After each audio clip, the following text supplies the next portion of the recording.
বাচ্চাগুলো কোরআনের হাফেজ হয়ে যায়। কে বানান? কথা কয় না। ছোট বাচ্চারা, এই বয়সের বাচ্চারা তো দেখা যায় ভালো করে কাপড় চোপড় পরে না, আর এই অল্প বয়সে 6 বছরের বাচ্চারে তো পাগড়ি আমার নিজের হাতে দিছি। সুবহানাল্লাহ। 4 বছরের বাচ্চা হাফেজ ছেলে নেটের মধ্যে দেখছেন। কে বানা? আরো জোরে কা।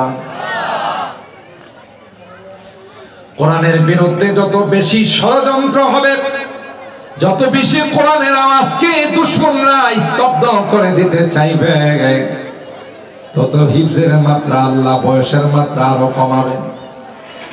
কথা কয় না। এখন তো 4 বছরের বাচ্চা হাফেজ হবে, পরবর্তীতে আল্লাহ 3 বছরের বাচ্চারে হাফেজ বানাবেন। আল্লাহর ক্ষমতা আছে না নেই? আল্লাহ পারেন না? পারেন না। আরো যদি ষড়যন্ত্র বেশি করে তাইলে 2 বছরের বাচ্চাকে হাফেজ বানাবে। ষড়যন্ত্র যদি আরো বেড়ে যায় তাইলে 1 বছরের বাচ্চাকে আল্লাহ হাফেজ বানাবেন। আরো যদি বাড়ায় তা আল্লাহ কই দুনিয়াতে কোনো হিফজখানাই রাখবো না, সব হিফজখানা মার পেটে নিয়ে নিব। কথা কয় না। পারাদিস কি লহম সে তুরে খুদা হোনে কোহে গে, পারাদিস কি লহম সে তুরে খুদা হোনে কোহে গে, কোহে জিসে খাশিআন মুতাসাদ্দিআন হোনে কোহে, কোহে জিসে খাশিআন মুতাসাদ্দিআন হোনে কোহে। আল্লাহর কালাম। সুবহানাল্লাহ। আল্লাহর কালাম। নিজে আল্লাহ দায়িত্ব নিছেন, এই কোরআনের সংরক্ষণের দায়িত্ব আমি। দেখি কোন বাপের বেটা আছে আমার কোরআনের আওয়াজকে স্তব্ধ করে। ঠিক না? গোটা বিশ্ব মিলে যদি কোরআনের আওয়াজকে স্তব্ধ করতে চায়, পারবে? বলো। যারা স্তব্ধ করতে যাবে ওরাই স্তব্ধ হয়ে যাবে। ঠিক না? অতীতে হয়েছে না? হারামজাদা নমরুদ হয়েছে না? হয়েছে না? বিশ্ব সন্ত্রাস ফেরাউন হয়েছে না? হয়েছে না? কারণ আবু জাহেল, আবু লাহাব, উতবা, শাইবা, উমাইয়া, যত বদমাশ আছে সবগুলোর আল্লাহ বদরের প্রান্তে কালিবে বদরের মধ্যে সাইজ করছে। কথা বলেন ঠিক কি? কোরআনের বিরুদ্ধে আচরণ করে আজ পর্যন্ত কেউ জুতা ছাড়া কিছু পায় নাই। কপালে জুতা ছাড়া কিছুই মিলে নাই। ঘৃণা ধিক্কার ছাড়া কিছুই মিলে নাই। পক্ষে থাকলে লাভ, বিপক্ষে গেলেই লস। ঠিক কিনা বলেন? তাইলে বলুন, এই যে মা, যে বিষয় নিয়ে আমি আলোচনা করতেছি, মা, একটা মা কত দামি, একটা মা দিনদার, একটা মা নেককার, একটা মা পরহেজগার। তার সন্তান নেককার, তার সন্তান পরহেজগার, দিনদার। সুবহানাল্লাহ। তাহলে মার মর্যাদা কম হলো না বেশি? বলো বলো, কম না বেশি? মুশকিল হয়েছে কি জানেন? আমাদের মা জাতি হলো সরলা, সরল সুজা। এরা অনেক কিছু বুঝার চেষ্টা করে না। আল্লাহ যে এদেরকে এত দামি বানাইছে, এরা বিজাতিদের কথা শুনে মানে আন্দোলন করে, মিছিল মিটিং করে যে সমান চাই, সমান চাই। কথা কয় না। আল্লাহ কয় বেশি দিছি, বেশি দিছি, কথা সমান চাই, সমান চাই। আচ্ছা কম তো দেখি। যেখানে আল্লাহ কয় কি দিছি, আর এরা কি চায়? সমান চায়, সমান চায়। ওই বিজাতিরা শিখাইছে তো তোমরা সমান অধিকারের আন্দোলন করো। সমান অধিকারের আন্দোলন করে যে লাভটা হয়েছে, আমি আমার অনেক বয়ানে বলি, যেদিন থেকে ওরা সমান অধিকারের আন্দোলন শুরু করছে, এরপরে সরকার বাধ্য হয়ে তাদের আন্দোলন মাইনা তখন বলছে ঠিক আছে, তোমাদের দাবি দেওয়া মানা হলো। এতদিন শুধু পুরুষরা রাস্তার মাটি কাটছে, এখন তোমরাও কাটো। কথা লাভ হয়েছে না?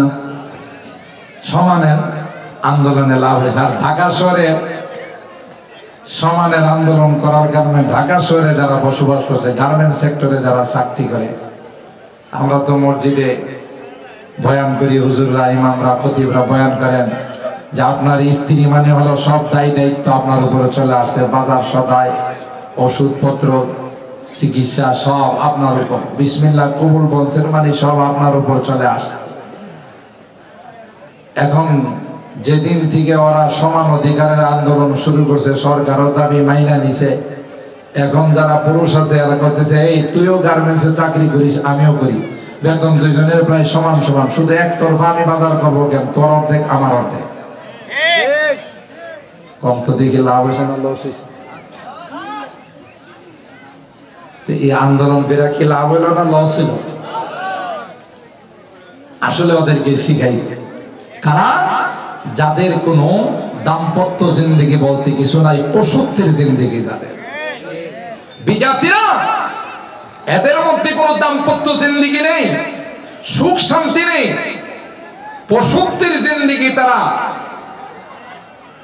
বহন করে, পশুত্বের জিন্দেগি নিয়ে চলে। এরা চায় মুসলমানদের ইসলামিক সিস্টেমের যে জিন্দেগি, শান্তির জিন্দেগি, এটাকে ভেঙে চুরমার করে দিতে চায়।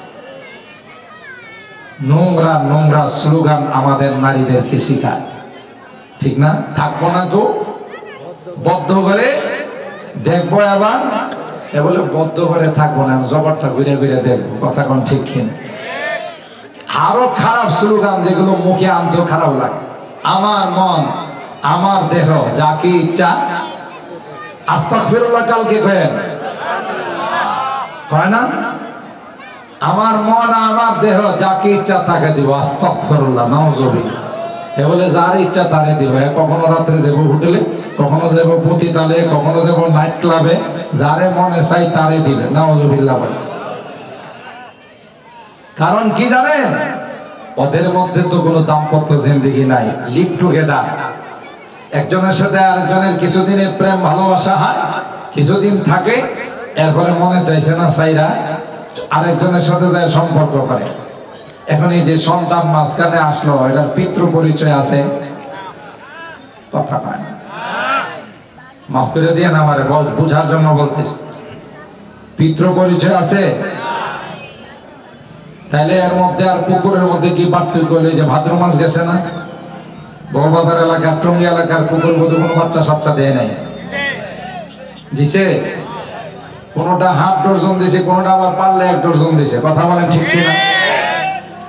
কোন একটা কুকুরের বাচ্চাকে যদি আপনার হাতে নিয়ে কুলে নিয়ে জিজ্ঞাসা করেন তোর আব্বার নামটা কত দেখি, যদি এর জুবান আল্লাহ খুলে দিত, কি কইতো জানেন? যে হুজুর আপনি যে কি কন, আমার আব্বার নাম মা ওই তো জানেন, আমি জানবো কোথেকে? ঠিক না বে ঠিক? আমার মা একবার বউ বাজার, আবার জামাই বাজার, আবার শ্বশুর বাজার, কত জায়গায় গেছে। কথা বলেন ঠিক কিনা? এবার কোন জায়গার বরকতে যে আমি দুনিয়াতে আসছে, এটা তো মাও ঠিক মতো কইতে পারবো না। সেম জিন্দেগি হলো তাদের। আপনি ইউরোপ কান্ট্রিতে যান, কোন সন্তানের পিছনে বাবার নাম খুঁজে পাবেন না, সব মার নাম। কিন্তু আলহামদুলিল্লাহ, সুম্মা আলহামদুলিল্লাহ, আমরা ইমানদার, আমরা মুসলমান, আগে আমরা বাবার নাম লিখি। কথা বলেন, আগে কার নাম লিখি? আল্লাহ নবী বলেন ওয়ালিদতু বিন নিকাহ লা বিসাফা।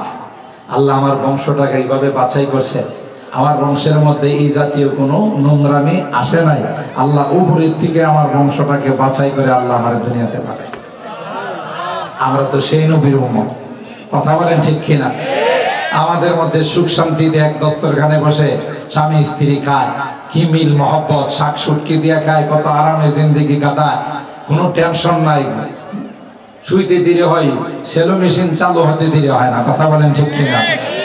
আর ওদের যা দেখেন, crore crore, million billion trillion ডলারের মালিক, কত কোটি কোটি ডলারের যে মালিক, নিজেদের কোনো হিসাব নাই, কিন্তু 24 ঘন্টার মধ্যে দামি দামি ওষুধ খায়, 2 ঘন্টা ঘুমাইতে পারে না। বোঝা গেল টাকার মধ্যে কথা কয় না। দাওয়াত ও তাবলীগের এক জামাতের কারগুজারি আমির সাহেব বলতেছেন ইউরোপ কান্ট্রিতে গেছে, ফজরের পর বসে তালিম করতেছে। তালিম করলে দেখবেন কিছু মানুষ আছে একটু ঝুলে, কথা বলেন ঠিক কিনা, একটু ঝুলতে থাকে, হালকা একটু ঘুম আসে। এক খ্রিস্টান তার টাওয়ার থেকে দেখছে যে ফ্লোরের মধ্যে বসা বেশ কিছু মানুষ ঘুমাইতেছে, বিছনা নাই, বালিশ নাই, কিচ্ছু নাই, খালি ফ্লোরে বসে ঘুমাইতেছে। ওই বেটা এই দৃশ্য দেখা দেরি করে নাই, লাফ দেয়া নামছে, লিফটের বাটন টিপে লাফ দেয়া নাই। আমির সাহেব কয়, আমির সাহেব তোমার সাথীরা কি ঘুমের ওষুধ খাইছে এটা একটু লেখা দাও। বুঝে, কারণ এর ঘুমের দরকার, এত ঘুমাইতে পারে না। আর এ দেখছে যে আমি আলিশান রুমে, এসি রুমে কি শান শৌকতে থাকি, সারা রাত গড়াগড়ি করে 2 ঘন্টা। আর ওই বেটার নাই কোনো বিছনা বালিশ নাই, কাতা টাতা কিচ্ছু নাই, বাপরে বাপ, খালি ফ্লোরে বসে ঘুমাইতেছে। নিশ্চয় আমার চেয়ে কোনো দামি ঘুমের ওষুধ খাইছে, কথা পান।